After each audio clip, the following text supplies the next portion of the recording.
paramedic anyone has heard her. Ambulance call.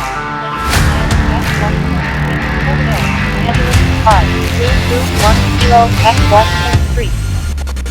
1639 hours.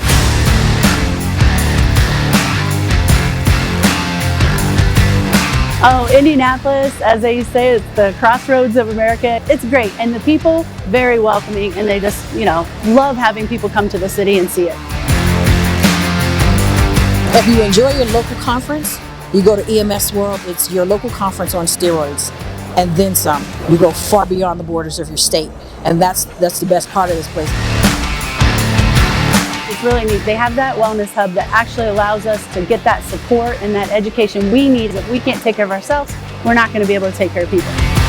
Everything that EMS World is doing with the focus on mental health is really helping a lot. It's opening people's eyes more.